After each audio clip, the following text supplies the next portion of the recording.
Welcome back, Irish fans, to Breaking Down Braves Boys podcast. Uh, if you're here, thank you for sticking with us this far in the season. Uh, I mean, a lot of you guys subscribed, but this is dog days of the season. I think I said in the last one, but even more so now. I mean, I don't know. I guess I'll recap BC first. Honestly, um, don't have that many notes, but just gonna go off the top of my head about this game, about BC. I do have some notes about NC State, but I'll go into BC first. Was going to get Jake on, but honestly, got busy. Wasn't able to ask him for a time or whatever, just because I don't really have too much time to film this week. But we'll definitely get on for the season recap, which hopefully isn't next week, but it seems like it probably will be next week with the NIT uh, downgrading to 16 teams. Notre Dame isn't even close to 500 right now, and it's going to be really tough to get to 500. Pretty much have to win the ACC tournament to even get to 500. So going to be really, really tough to play in the postseason, which I think would have been really good for this group. The only guy on next year's team who has any postseason experience outside of the ACC tournament is Paul Atkinson, who played in March Madness when he was an underclassman at Yale. Um, I mean, that experience is nice, I guess, but I mean, if you have this whole 2018 class is not going to play in the postseason, Blake Leslie, JR, not going to play in the postseason, Wade, basically nobody on next year's team except for Paul Atkinson has much of any experience in high leverage games where winner go home outside the ACC tournament. And when they have gone to the ACC tournament, the game got canceled, or in 2018-19, they're just happy to get out of there with one win because the season was so bad before. I really hope that that's not the standard this year. I hope they can go get 2 or 3 wins. But if you can't beat Boston College, I don't know what to tell you. I guess they're playing right now for seeding in the ACC tournament. I think they're like 11th or 12th right now, so they're not even really close to a double bye. Probably just I think they're clear from the 14, 15 seeds, but they're not really anywhere near a double bye either. So um, they don't really have too much to play for in this game. That's why I'm talking more about BC. Um, NC State. If you're really excited about Notre Dame, NC State, you came at the wrong time in the season. I mean, this is a game that they're kind of just going through the motions. It felt like they were doing that Saturday against BC, so I guess I'll kind of segue into that. Um, I wrote in an article that I put out after the game, but I did not think that a game that doesn't matter could have gone so poorly.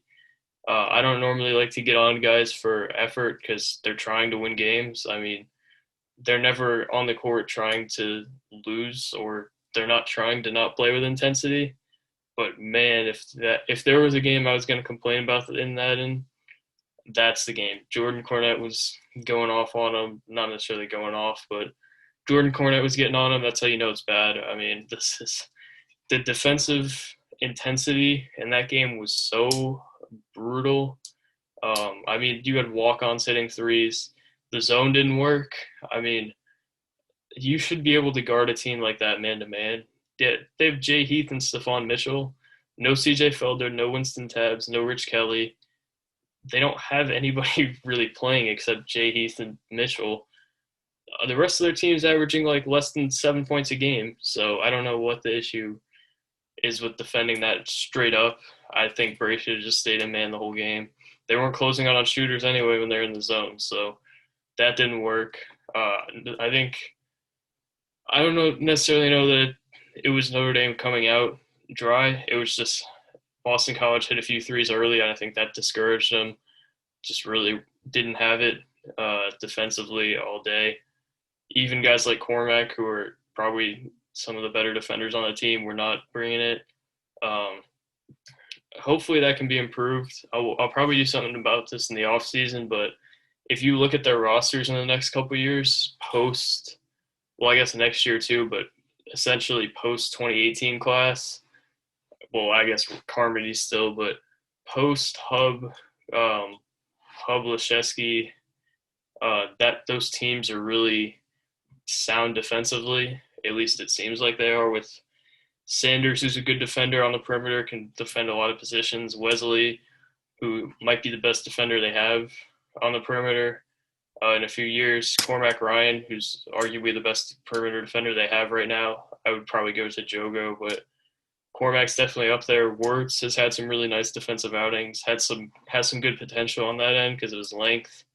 Um, I don't know that the athleticism is nearly there as much as some of the other guys, but he does have length, good basketball IQ, knows where to be.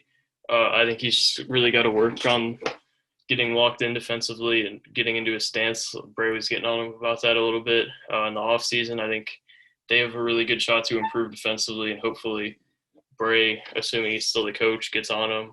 We'll definitely talk about that more maybe in the season recap, or we'll do something separate about Mike Bray's job status. I think we all know where I stand, just to hold on to Bray, give him one more year with the 2018 class, and then if it doesn't work, go try to get Bryce Drew or promote Ryan Humphrey, something like that.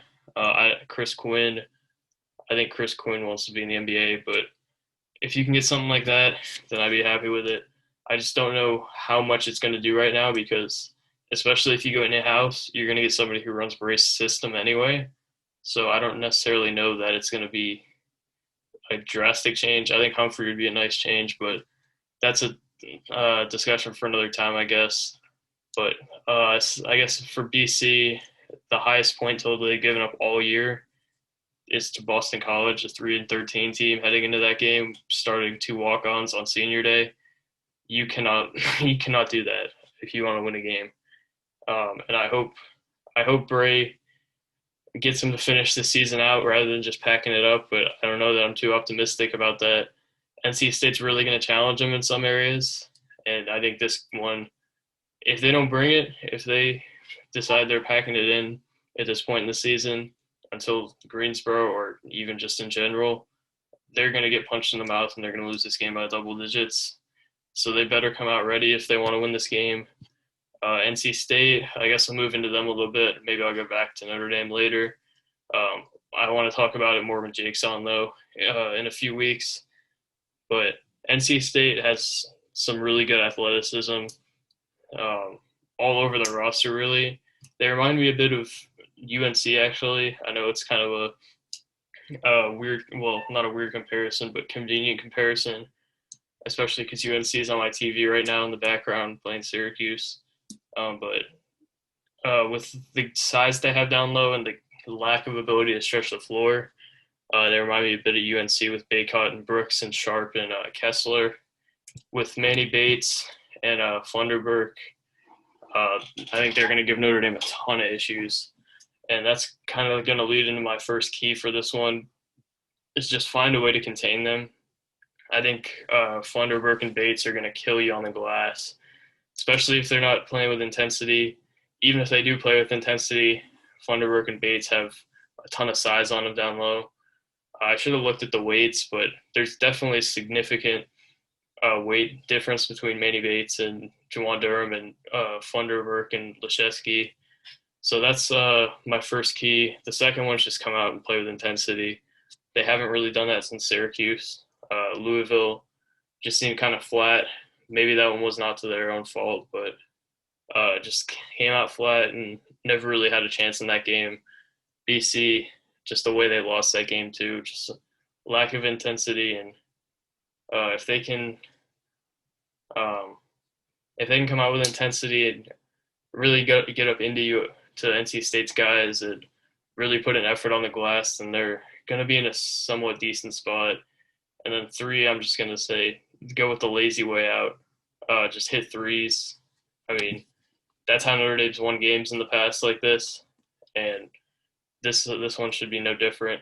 NC State's a 12-9 team. It's not like they're unbeatable, but if Notre Dame doesn't come out and play like super hard in this game and they're not shooting the ball well, I don't expect it to even be close. But I don't know. I think this is a resilient group.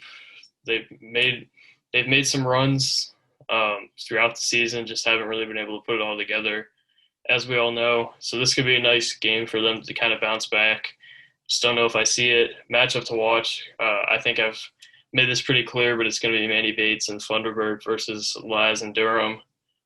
Just because they have so much size down there, I think it could be a real mismatch for Notre Dame if they can't figure out a way to stop it. I think they're going to have to go to zone, just because I don't think they can guard these guys one on one. If you watched Ohio State versus Iowa, it's going to be like that, where they're just going to double the post like the whole game, and then hope that their shooters don't hit shots. But NC State's also not an awful shooting team at all, shooting 35.9% from three as a team, and they have some good shooters on the perimeter. Helms, Cam Hayes shooting 50 or 35%. 50 and 35 are a huge difference, obviously. But they have some really good shooters on the perimeter who can really punish Notre Dame if they have to double the post the whole game. So I just don't really love how Notre Dame matches up in this game at all. Devon Daniels, him being out is big for them. One of my favorite non-Notre Dame players to watch in the ACC.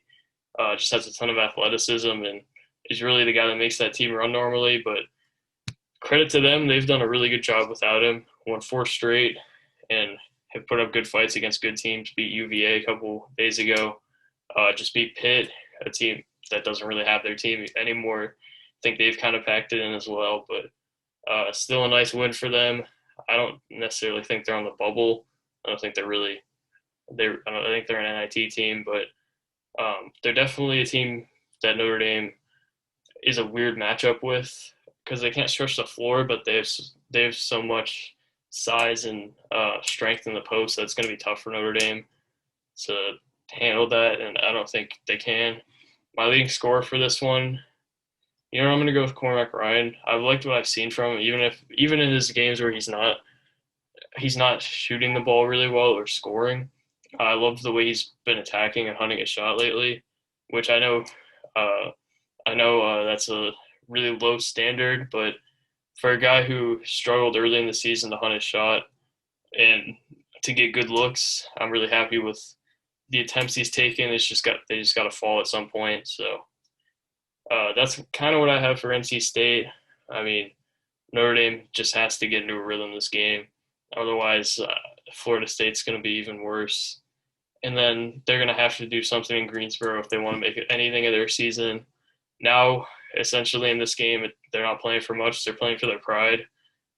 Show they're not going to pack it in. I would just love to see this be a close game where Notre Dame's really getting after it, even if they don't win. And then two, they're playing for seeding, I guess. I don't think they really have much of a shot at the NIT, especially with the smaller bracket. But if you want to find things to look for, find a reason to root for them, that's what I have. Not as much as I've had in the past couple weeks when they were creeping in on the bubble, but I think we all know that's kind of done now. But I don't know. That's all I really have for this one. We're going to looking forward to the off-season podcast more. Really love talking about Notre Dame's players rather than individual games. So looking forward to that. Hope you guys will join us in the off-season. We're going to try to get some interviews and just have a really fun off season. Hopefully we grow as a channel and stuff. So thank you guys for watching. Go Irish. Hopefully they will be coming to you on Thursday or Friday after a Notre Dame win. So thank you guys for watching. Go Irish. Peace.